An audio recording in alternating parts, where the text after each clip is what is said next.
नमस्कार प्रिय दर्शकों, आप सभी का स्वागत हमारे YouTube चैनल सितारे आपके नाम में। आप नौकरी करते हैं, उसमें आपको प्रमोशन मिलेगा और मान सम्मान आपको कितना मिलेगा आप जहां पर काम करते हैं, चाहे आप सरकारी कर्मचारी हों या आप प्राइवेट।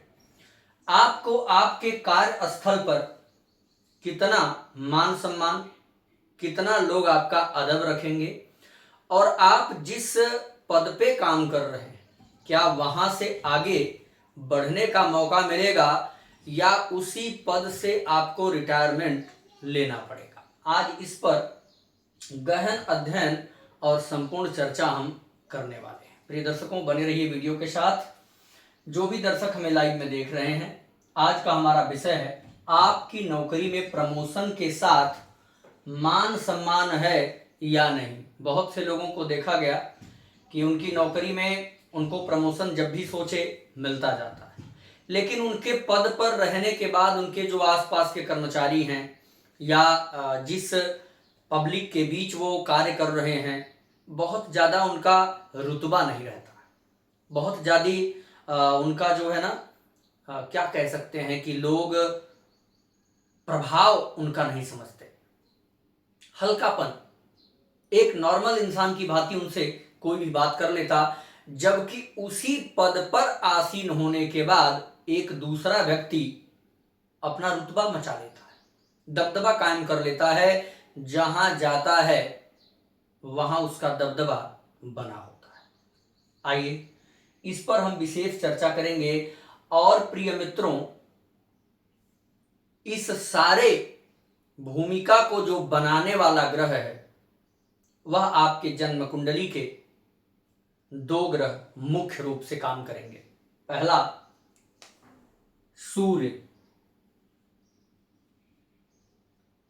सूर्य और दूसरा, देखो सूर्य कुंडली का क्या है, राजा है। और कलयुग का राजा कौन है, कलयुग का राजा राहु। बहुत जबरदस्त ये टॉपिक हमने आपको देने का प्रयास किया है। कुंडली का राजा है सूर्य, कलयुग का राजा है राहु। इस दोनों राजा की आपस में नहीं बनती है, ध्यान से समझिएगा। इन दोनों राजा की आपस में नहीं बनती है, परंतु आपको अगर अधिक उन्नति चाहिए, आपको जबरदस्त मान सम्मान पद प्रतिष्ठा चाहिए, नौकरी बिजनेस व्यापार में उन्नति चाहिए, तो इन दोनों की जरूरत पड़ेगी। अब विषय यह हुआ कि आपने तो बताया कि इन दोनों की कभी आपस में जमती नहीं, तो ये दोनों एक ही व्यक्ति की मदद करेंगे, कैसे करेंगे? आपको मदद लेने का तरीका पता होना चाहिए, आपको मदद लेना आना चाहिए। बहुत से ऐसे लोग आप देखेंगे विरोधी पार्टी में भी हैं और जिस पार्टी में हैं वहां भी हैं, दोनों के बीच से काम अपना चला लेते हैं। ना काहू से दोस्ती, ना काहू से बैर। आपके अंदर ये भाव रखना होगा और यही भाव जन्म कुंडली में भी बन जाता है। कैसे बनेगा, आइए चर्चा करते हैं। प्रिय मित्रों, राहु महाराज का ये 3 नक्षत्र हैं, आद्रा, स्वाति और शतभिखा।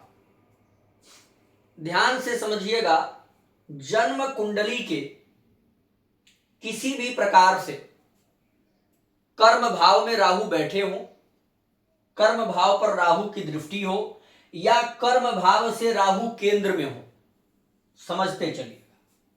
पहला फार्मूला हो गया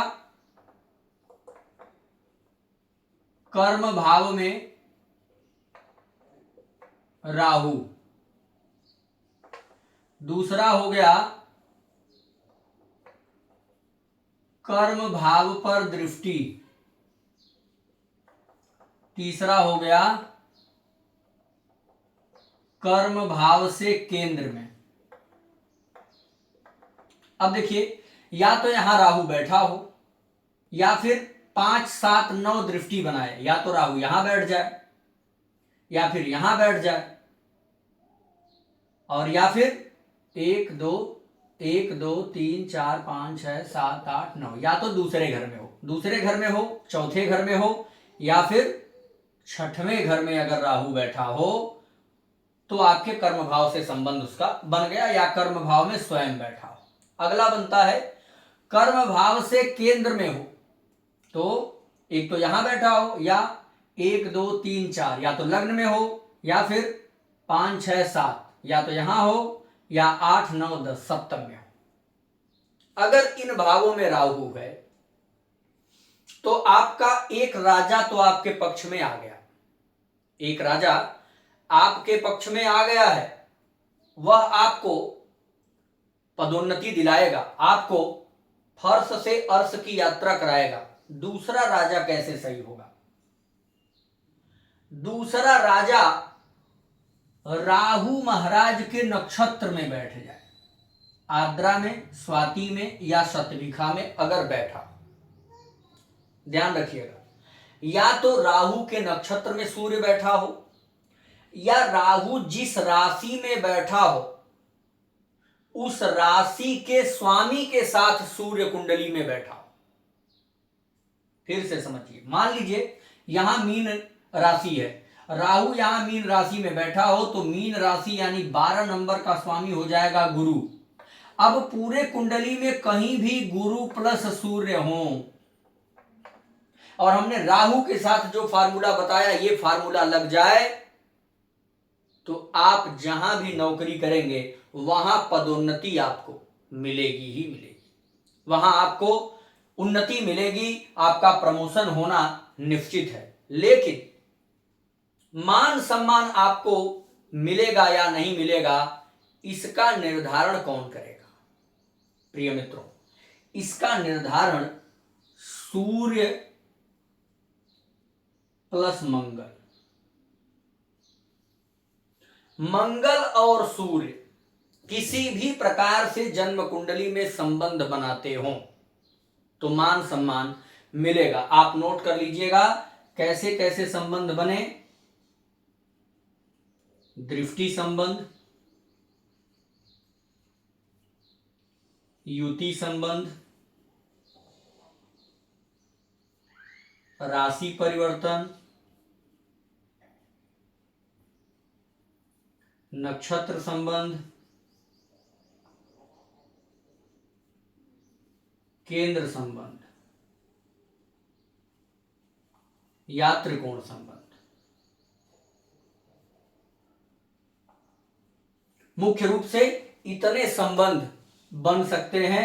अगर इसमें से कोई भी एक संबंध बने या 2-3 संबंध बन जाए तो योग उतना ही प्रबल होता चला जाएगा, अर्थात आपको मान सम्मान, पद प्रतिष्ठा के साथ साथ प्रमोशन भी मिलने वाला है। संबंध कैसे बनेगा? कुंडली में जहां सूर्य बैठा हो, या तो मंगल सूर्य को देख रहा हो या सूर्य मंगल को देख रहा हो, दृष्टि बन जाए। दूसरा, सूर्य और मंगल कुंडली में एक साथ बैठ जाएं अच्छे भावों में। राशि परिवर्तन, सूर्य मंगल की राशि में चला जाए, मंगल सूर्य की राशि में चला जाए, या सूर्य मंगल के नक्षत्र में हो या मंगल सूर्य के नक्षत्र में हो। केंद्र संबंध, जहां सूर्य बैठा हो वहां से 1 4 7 10 भाव में मंगल हो, या जहां मंगल बैठा हो वहां से 1 4 7 10 भाव में सूर्य हो। त्रिकोण संबंध, जहां पर सूर्य बैठा हो वहीं पर मंगल बैठा हो, या 5वें या 9वें भाव में बैठा हो, या जहां पर मंगल बैठा हो वहीं सूर्य हो, या वहां से 5वें और 9वें भाव में सूर्य हो। ये इतने संबंध में से अगर कोई संबंध बना और राहु का कर्म भाव से ये संबंध बना तो आपको ये मान के चलना है कि निश्चित रूप से प्रमोशन मिलेगा। अब सबसे प्रबल योग कब बन जाएगा, यानी अचानक प्रमोशन? जैसे आपने कुछ वर्ष पूर्व देखा होगा, हमारे आदरणीय मुख्यमंत्री योगी आदित्यनाथ जी, जब चुनावी माहौल था और जब मुख्यमंत्री का चुनाव करना था, तो उस समय किसी को भी भाप तक नहीं लगा था, आम जनता को, कि आदित्यनाथ योगी जी को मुख्यमंत्री बनाया जाएगा। पर कुछ न कुछ खेला इसी सूर्य और राहु का था। पलक झपकते घोड़ा गायब, जैसे कहावत है वैसे ही पलक झपकते फर्श से अर्श पर पहुंचा देता है यह राहु। और अगर इसका योग प्रबल कब होगा? जब राहु का कर्म भाव से संबंध बने और सूर्य राहु से संबंधित हो जाए, तो यह जबरदस्त योग बन जाएगा। हाँ, ध्यान रखिएगा, सूर्य प्लस राहु की युति नहीं होनी चाहिए, यह संबंध गलत है। सूर्य राहु युति न हो, दृष्टि संबंध बने, नक्षत्र का संबंध बने, केंद्र या त्रिकोण का संबंध बने, तो काम अच्छा होगा, जबरदस्त सफलता मिलेगी। और सूर्य से मंगल का ये योग बन गया तो आपको दबदबा मिलेगा। क्यों? सूर्य राजा है, मंगल सेनापति है। जब राजा और सेनापति एक साथ होंगे तब उस राजा को कोई चिंता करने की आवश्यकता नहीं होती। लेकिन अगर मंगल का कहीं से कोई संबंध नहीं बन पा रहा है, ना ही मंगल साथ में बैठा, एक संबंध और देखिएगा, नवांश से भी बनता है, नवांश संबंध। मंगल सूर्य के नवांश में हो या सूर्य मंगल के नवांश में हो, तब भी ये योग बनेगा। तो अगर कहीं से कोई भी कनेक्शन मंगल सूर्य का नहीं है, तो ऐसे स्थिति में आप कितने भी बड़े पद पर चले जाइए, आपकी वो धौंस, आपका वो दबदबा, आपका वो मान सम्मान नहीं बन पाएगा। प्रिय मित्रों, अर्थात जन्म पत्रिका में कलयुग का राजा राहु है। राहु आपको जल्दी और तीव्र गति से सफलता दिला सकता है। वहीं सूर्य प्रशासनिक सेवा का भी कारक है, यानी सरकारी नौकरी में अगर जल्दी प्रमोशन चाहते हैं, अपने बॉस को, अपने सीनियर अधिकारियों को अपने पक्ष में मोटिवेट करना चाहते हैं, तो राहु का मजबूत होना बहुत आवश्यक है। आज के डेट में कोई आपसे प्रभावित हो रहा हो और आपका राहु खराब हो, यह संभव ही नहीं। आपसे कोई अट्रैक्ट तभी होगा जब आपका राहु मजबूत होगा, क्योंकि ये युग राहु का है। आप बताइए, आपको मोबाइल नहीं चलाना आता हो, आपको कंप्यूटर का कोई नॉलेज नहीं हो, आप ऑनलाइन दुनिया से बहुत दूर हो, आप नए नए आयाम नहीं कर पाते हो, घूमना फिरना आपको टेक्निकल चीजों का बिल्कुल आभास ही ना हो, ज्ञान ही ना हो, और ना ही आप इन चीजों में रुचि रखते हो, तो आप बताइए आपका विकास संभव है? नहीं। आपको इन चीजों से जुड़ना ही होगा आज के डेट में। अगर आपको उन्नति चाहिए तो ये कौन है? राहु। अगर ये खराब हुआ तो आपकी इसमें रुचि ही नहीं रहेगी। बहुत से लोग आपको मिलेंगे जो कहते हैं भैया हम सोशल मीडिया से बहुत दूर हैं। इसलिए दूर हैं कि राहु खराब है। और जब आप सोशल मीडिया से दूर हैं, तब आप 2 किलोमीटर घर से जाएंगे तो बताना पड़ेगा कि हम फला जगह के रहने वाले हैं। और जब राहु मजबूत होगा तो 2 किलोमीटर नहीं, आप घर पे ही बैठे होंगे और पूरे भारत के लोग आपके चेहरे को जानते होंगे। कौन है? राहु। प्रिय मित्रों, प्रसिद्धि, फेमस होना, लोगों के चेहरे पे राज करना, लोगों की आंखों में राज करना, ध्यान रखना, जो जिसको बहुत चाहता है, जो जिसका फैन होता है ना, उसके चेहरे पर उसी की आभा दिखने लग जाती है। वो जहां रहेगा उसी की चर्चा करेगा। कहीं भी फोन में आया, आपकी वो बात करना शुरू कर देगा। तो ये राहु का कमाल है। मैंने आपको ये योग बनाया। आप भी देखिए कि राहु के नक्षत्र में कौन ग्रह बैठा है। कोई जरूरी नहीं कि केवल सूर्य ही वो काम कर सकता है। अगर राहु के नक्षत्र में मंगल महाराज हैं, तब भी आपको जबरदस्त मंगल भी सफलता देंगे।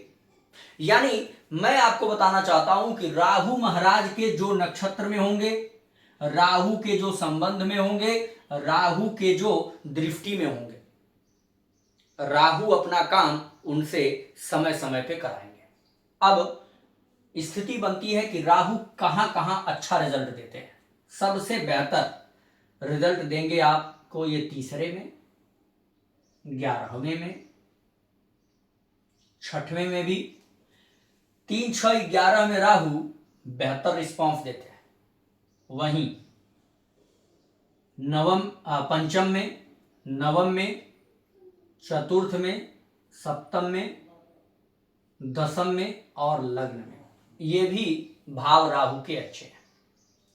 पर सबसे बुरा भाव है यहां और यहां और यहां। ये 3 भाव बहुत बुरे हैं राहु के लिए। पर अगर राहु मान लीजिए एकादश भाव में बैठा हो और राहु के नक्षत्र में कोई ग्रह बैठा हो, तो वो ग्रह निश्चित रूप से आपको उन्नति दिलाने वाला होगा। आपको भी अपने कुंडली में यही खोजना है कि राहु से संबंध कितने ग्रहों का है। कोई राहु के नक्षत्र में होगा, कोई राहु की दृष्टि में होगा, कोई राहु से केंद्र त्रिकोण में होगा, कोई राहु के नवांश में होगा या किसी के नवांश में राहु होगा। अगर ये सारा कॉम्बिनेशन आप निकाल लेते हैं, राहु से जितने लोगों का संबंध बन रहा है उसमें से देखिए कि कितने ग्रहों का संबंध एक से अधिक बार बन रहा है। जैसे मान लीजिए कि राहु के नक्षत्र में मंगल है, अब राहु के साथ गुरु है, राहु के नवांश में सूर्य है। पर अब तो ये एक एक बार संबंध बना। मान लीजिए राहु के दृष्टि में मंगल है और राहु से केंद्र में भी मंगल आ गए, तो मंगल का संबंध तो 2 बार बन गया। राहु के दृष्टि में भी हो और राहु से केंद्र या त्रिकोण में भी हो, राहु से केंद्र या त्रिकोण में भी हो। और तीसरा संबंध बन जाए कि राहु के नक्षत्र में मंगल हो, तब तो ये 3 बार संबंध बन गया। अर्थात अब मंगल राहु के काम में ज्यादा इन्वॉल्व होंगे। यही आपको खोजना है अपने जन्म कुंडली में कि राहु से किस ग्रह का कई बार संबंध बन रहा है। जितनी बार संबंध बनेगा वह ग्रह उतना ही राहु का पक्ष लेगा। अब राहु अच्छे स्थिति में हुआ तो वो ग्रह भी आपको उठाएगा, और राहु अगर बुरे स्थिति में है तो वो ग्रह भी आपको राहु की भांति जमीन पर पटकने का प्रयास कर सकता है। आप भी अपनी जन्म कुंडली दिखाना चाहते हैं तो हमारे YouTube पर हमारा नंबर होगा, प्लीज चैनल को सब्सक्राइब कर लीजिए। किसी की भी जन्म पत्रिका दिखा सकते हैं, चाहे आपके बच्चे की बनवानी हो, अपनी कुंडली दिखाना हो, फोन पर दिखाना हो, हाथ से लिखित चाहिए, रत्न रुद्राक्ष या ब्रेसलेट की जानकारी चाहते हैं तो आप हमसे संपर्क कर सकते हैं, या ज्योतिष के किसी भी पहलू को आप हमसे पूछना चाहते हैं तो आप हमसे जरूर राय विमर्श कर सकते हैं। नमस्कार प्रिय दर्शकों।